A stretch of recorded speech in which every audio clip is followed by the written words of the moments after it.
Advanced courses తో పాటు first year నుండే campus recruitment training leading companies లో 13,000 plus placements with 13.5 lakhs highest package. Road పైన బంగారం కేజీ కాదు 2 కేజీలు కాదు 20 కేజీల బంగారం రోడ్డు పైన వరదలో ప్రవాహంలో కొట్టుకుపోయిన పరిస్థితి. దీంతో అక్కడ ఉన్నటువంటి జనాలు ఏం చేస్తారు, పూర్తిగా రోడ్ల మీదకి వచ్చి డ్రైనేజ్లో చేతులు పెట్టి మరీ ఆ బంగారం కోసం వెతుకుతున్నటువంటి పరిస్థితి తాజాగా నెలకొంది. అక్కడ తీవ్రంగా ఈ బంగారం వెతుకులాట కోసం ప్రజలందరూ కూడా రోడ్ల మీదకి వచ్చినటువంటి పరిస్థితి. ఇది ఎక్కడో కాదు, చైనాలో. మనకు తెలిసిందే, గత కొద్ది రోజులుగా చైనాలో విపరీతమైనటువంటి వర్షాలు, అదేవిధంగా ఫ్లడ్స్ వస్తున్నటువంటి పరిస్థితి చూస్తున్నాం. నిన్న మొన్న ఈరోజు కూడా చైనాలో కొన్ని ప్రాంతాలలో భారీ వరదలు కొనసాగుతున్నాయి. ఆ వరదలకు సంబంధించినటువంటి దృశ్యాలు ఇక్కడ కార్లన్నీ కూడా మునిగిపోయి గల్లంతవుతూ ఇండ్లలో కూడా నగరాల వరకు కూడా కొన్ని ప్రాంతాలన్నింటి కూడా ఈ యొక్క వరదలలో బీభత్సం సృష్టిస్తూ మునిగిపోయినటువంటి పెద్ద పెద్ద రెస్టారెంట్స్, మెక్డొనాల్డ్స్ లాంటి సంస్థల ఉన్నటువంటి ఏరియాలో కూడా నదులు కదులుతున్నాయి. అక్కడ అంత బీభత్సంగా వరదలు అక్కడ కొనసాగుతున్నాయి చైనాలోని కొన్ని ప్రాంతాలలో. ఎక్కడెక్కడ అంటే కొన్ని ప్రాంతాల్లో హువాయ్ రివర్ సర్జ్, అదేవిధంగా మియూన్ రిజర్వాయర్ ఫ్లడ్డింగ్ ఏరియాస్, ఆ ప్రాంతాలలో ఈ యొక్క ప్రవాహం అనేది ఎక్కువగా కనిపిస్తుంది. సో ఇదిలా ఉంటే ఇప్పుడు మనం దీని గురించి మాట్లాడదాం, ఇంకా బంగారం గురించి. సో ఆ వరద ప్రవాహం కొనసాగుతుంది కాబట్టి దానికి సంబంధించి కొన్ని ప్రాంతాలన్నీ కూడా గల్లంతయ్యేటువంటి పరిస్థితి, ప్రజలందరూ కూడా బిక్కుబిక్కుమంటూ అక్కడి నుంచి వెళ్ళిపోతున్నటువంటి సందర్భం కూడా ఉంది. ఈ తరుణంలో ప్రజలందరూ సేఫ్ ప్లేస్కి అయితే తరలించేటువంటి ప్రయత్నం చేశారు, కానీ రెస్క్యూలో భాగంగా అక్కడ ఉండేటువంటి షాప్స్ కానీ, నగరాల్లో ఉండేటువంటి ఆ యొక్క మిగతా వ్యాపార కేంద్రాలు కానీ అవన్నీ కూడా అక్కడే ఉంటాయి. తాళాలు వేసుకొని, లాక్లు వేసుకొని సేఫ్గా అక్కడి నుంచి వెళ్ళిపోతారు.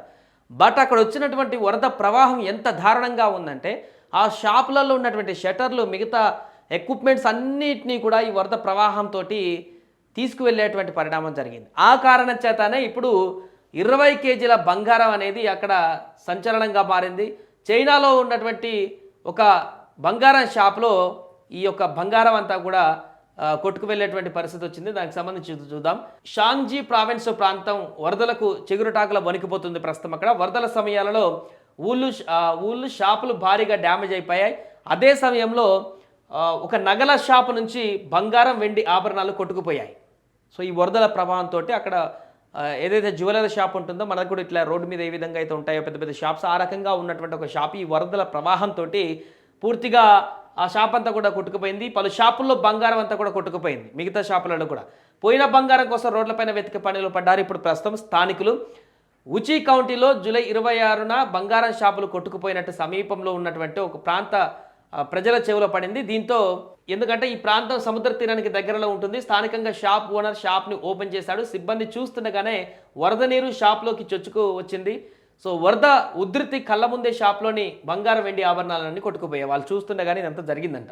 సో వాటిలో బంగారు హారాలు, గాజులు, ఉంగరాలు, చెవిదిద్దులు, వజ్ర ఉంగరాలు, వెండి ఆభరణాలు ఉన్నాయి. ఏకంగా 20 కేజీల బంగారం ఆభరణాలు గల్లంతైనట్టుగా తెలుస్తుంది. భారత కరెన్సీలో చెప్పాలంటే వీటి విలువ 12 కోట్లకు పైమాటే. సో బంగారం కొట్టుకుపోయినటువంటి విషయం అక్కడ ఉన్నటువంటి స్థానికుల కానోట ఈ నోట మొత్తం తెలిసిపోయింది.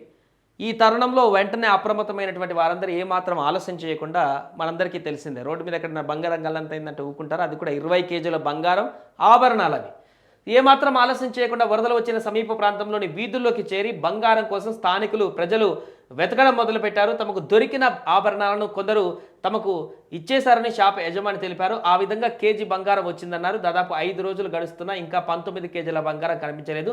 వాటి కోసం స్థానికులు వెతుకుతూనే ఉన్నారు అంటూ కూడా చెప్తున్నారు. చాలామంది స్థానికులు దొరికిన బంగారం ఇవ్వడానికి మొగ్గు చూపలేదని జియా ఓయ్ చెప్పాడు.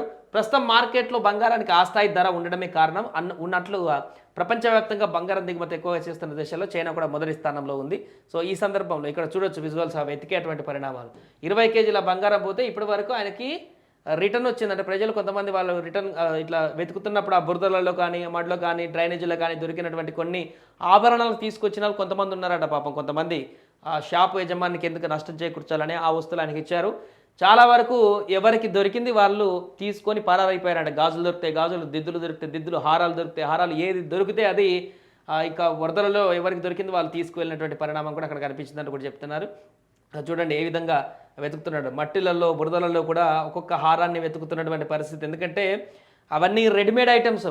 బంగారం అంటే ముద్ద ముద్ద బిస్కెట్ లాగా ఉన్నటువంటి పరిస్థితి కాదు. ఎందుకంటే షాపులలో ఉంది కాబట్టి షాపులలో అన్ని రకాల డిజైన్స్ చేసి అమ్ముతారు కాబట్టి అన్ని రకాల డిజైన్స్ కమ్మలు కానీ, చెవి హారాలు కానీ, మెడలో హారాలు కానీ, రకరకాల హారాలన్నీ కూడా డిజైన్ చేసి చిన్న చిన్నగా అన్ని అందంగా తీర్చిదిద్దుతారు కాబట్టి అవన్నీ కనపడవు అంత ఈజీగా, చిన్న చిన్నగా ఇరుక్కుపోతాయి. అందుకని ఇలా క్షుణ్ణంగా వెతుకుతున్నారు. ఎంత వెతికినా కూడా 20 కేజీల బంగారం అంటే చాలా చిన్న ఇష్యూ కాదా, ఎక్కడెక్కడ ఎంత దూరం కొట్టుకుపోయిందో కూడా తెలీదు. 1 కేజీ మాత్రం అయితే వాళ్ళు వెనక్కి తీసుకువచ్చినట్టుగా చెప్తున్నారు. మిగతా అదంతా అయితే ఇంతవరకు దొరకలేదు. దీంతో ఈ టాపిక్ ప్రస్తుతానికి చైనా వ్యాప్తంగా కూడా సంచలనంగా మారింది. 20 కేజీల బంగారం రోడ్ల మీద మడ్లో అదేవిధంగా వరదల్లో గల్లంత అయిందనేటువంటి విషయం తెలిసిన సందర్భంలో ఆ చుట్టుపక్కల ప్రాంతాలందరూ ఆ రోడ్ల మీదనే ఉంటూ నిత్యం విపరీతంగా అక్కడికి చేరుకుని వెతికిరాత కొనసాగిస్తున్నారు. ఆ యొక్క బంగారం దొరికితే తీసుకెళ్ళిపోదామని. దీంతో షాప్ యజమాని తలపట్టుకుంటున్నాడు, ఏం చేయాలి అర్థం కాక. 20 కేజీల బంగారం అంటే టూ మచ్ ఆఫ్ లాస్ అని చెప్పొచ్చు అతనికి. ఏదేమైనా కూడా ప్రస్తుతం ఈ వార్త అయితే వైరల్గా మారింది. సుమన్ టీవీలో మీ పర్సనల్ అండ్ బిజినెస్ ప్రమోషన్స్ కోసం కింది నెంబర్కి కాంటాక్ట్ చేయండి.